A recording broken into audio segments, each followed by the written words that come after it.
Lecture de la parole de Dieu, Luc chapitre 12, Bible Martin, intitulé Jésus-Christ instruit les siens de se garder d'hypocrisie et de l'avarice, de veiller à leur charge en attendant le Maître, de bien discerner la saison et d'être prêt à la réconciliation. Lecture de la parole de Dieu.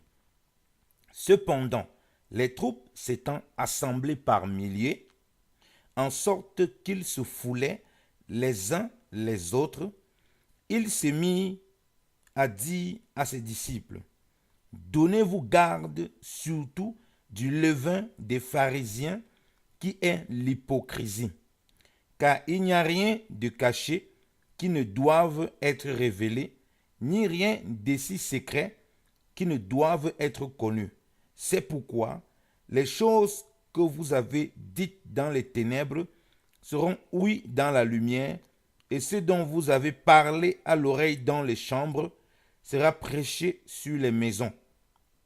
Et je vous dis à vous, mes amis, ne craignez point ceux qui tuent le corps et qui, après cela, ne sauraient rien faire davantage. Mais je vous montrerai qui vous devez craindre. Craignez celui qui a la puissance, après qu'il a tué, d'envoyer dans la gêne. Oui, vous dis-je, craignez celui-là. Ne donne-t-on pas 5 petits passereaux pour 2 pites, et cependant, un seul d'eux n'est point oublié devant Dieu. Tous les cheveux même de votre tête sont comptés. Ne craignez donc point, vous valez mieux que beaucoup de passereaux. Or, je vous dis que quiconque me confessera devant les hommes, le Fils de l'homme le confessera aussi devant les anges de Dieu. Mais quiconque me reniera devant les hommes, il sera régné devant les anges de Dieu.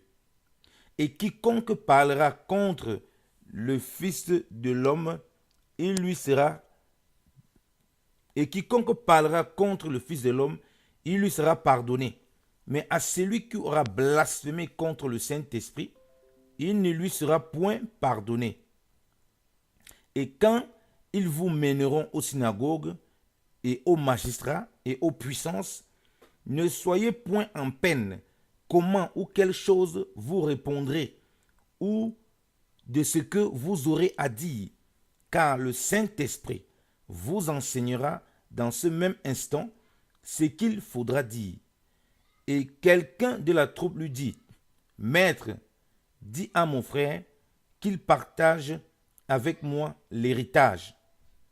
Mais il lui répondit, Ô homme, qui est-ce qui m'a établi sur vous pour être votre juge et pour faire vos partages? Puis il leur dit, voyez et gardez-vous d'avarice, car encore que les biens abondent à quelqu'un, il n'a pourtant pas la vie par ses biens. Et il leur dit cette parabole. Les champs d'un homme riche avaient rapporté en abondance. Et il pensait en lui-même, disant, que ferai-je, car je n'ai point où je puisse assembler mes fruits. Puis il dit, voici ce que je ferai. J'abattrai mes greniers et j'en bâtirai de plus grands, et j'y assemblerai tous mes revenus et mes biens. Puis je dirai à mon âme, tu as beaucoup de biens assemblés pour beaucoup d'années. Repose-toi, mange, bois et fais grande chair. Mais Dieu lui dit, insensé, en cette même nuit, ton âme te sera redemandée. Et les choses que tu as préparées, à qui seront-elles? Il en est ainsi de celui qui fait de grands amas de biens pour soi-même et qui n'est pas riche en Dieu. Alors il dit à ses disciples, à cause de cela, je vous dis, ne soyez point en souci pour votre vie, de ce que vous mangerez, ni pour votre corps, de quoi vous serez vêtus. La vie est plus que la nourriture, et le corps est plus que le vêtement. Considérez les corbeaux. Ils ne sèment, ni ne moissonnent, et ils n'ont point de cellier, ni de grenier, et cependant, Dieu les nourrit. Combien valez-vous mieux que les oiseaux? Et qui est celui de vous qui, par son souci, puisse ajouter une coudée à sa stature? Si donc vous ne pouvez même pas ce qui est très petit, pourquoi êtes-vous en souci du reste? Considérez comment croissent les lits. Ils ne travaillent ni ne filent. Et cependant, je vous dis que Salomon même, dans toute sa gloire, n'était point vêtu comme l'un d'eux. Que si Dieu revêt ainsi l'herbe qui est aujourd'hui au champ et qui demain est mise au four, combien plus vous vêtira-t-il, ô gens de petite foi? Ne dites donc point que mangerons-nous ou que boirons-nous, et ne soyons point en suspens, car les gens de ce monde sont après à rechercher toutes ces choses. Mais votre Père sait que vous avez besoin de ces choses. Mais plutôt, cherchez le royaume de Dieu. Et toutes ces choses vous seront données par-dessus. Ne crains point, petit troupeau, car il a plu à votre Père de vous donner le royaume. Vendez ce que vous avez et donnez en l'aumône. Vendez ce que vous avez et donnez-en l'aumône.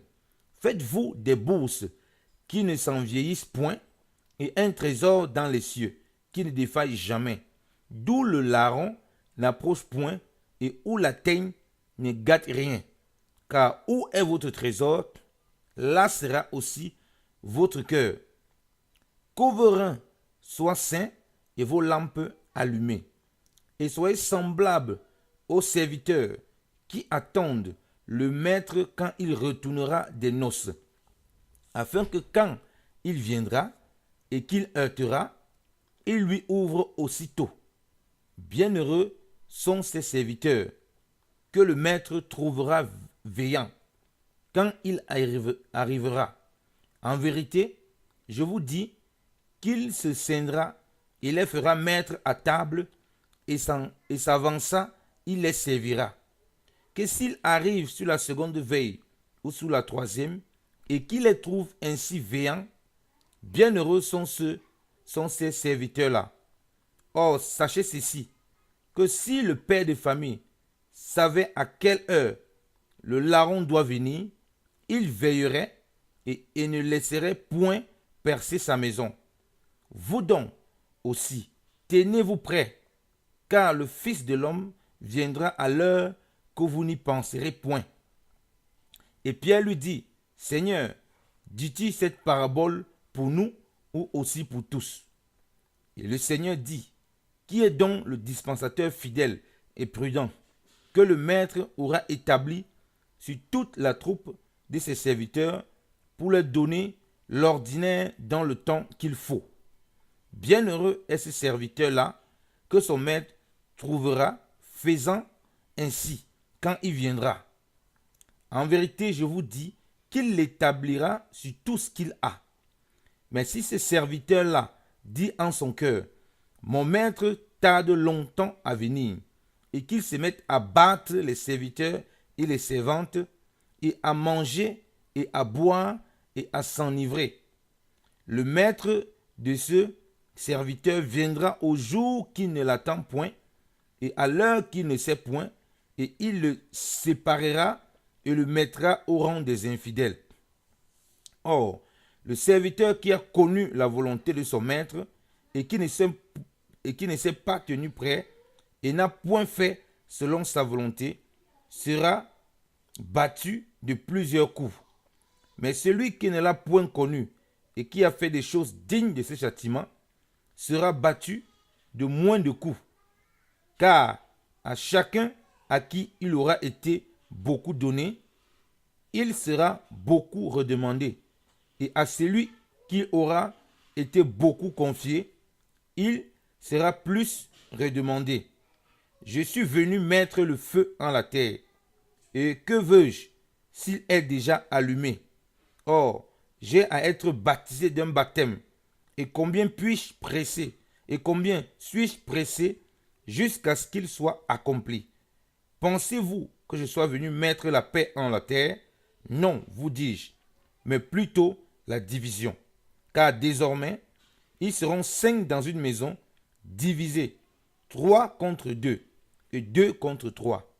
Le Père sera divisé contre le Fils, et le Fils contre le Père, la mère contre la fille, et la fille contre la mère, la belle-mère contre sa belle-fille, et la belle-fille contre sa belle-mère. Puis il disait aux troupes, quand vous voyez une nuée qui se lève de l'Occident, vous dites d'abord, la pluie vient. Et cela arrive ainsi. Et quand vous voyez souffler le vent du midi, vous dites qu'il fera chaud. Et cela arrive. Hypocrite, vous savez bien discerner les apparences du ciel et de la terre. Et comment ne discernerez-vous point cette saison? Et pourquoi aussi ne reconnaissez-vous pas de vous-même ce qui est juste? Or, quand tu vas au magistrat avec ta partie adverse, tâche en chemin d'en être délivré, de peur qu'elle ne te tire devant le juge et que le juge ne te livre au sergent et que le sergent ne te mette en prison. Je te dis que tu ne sortiras point de là jusqu'à ce que tu aies rendu la dernière pite. Amen. Parole du Seigneur.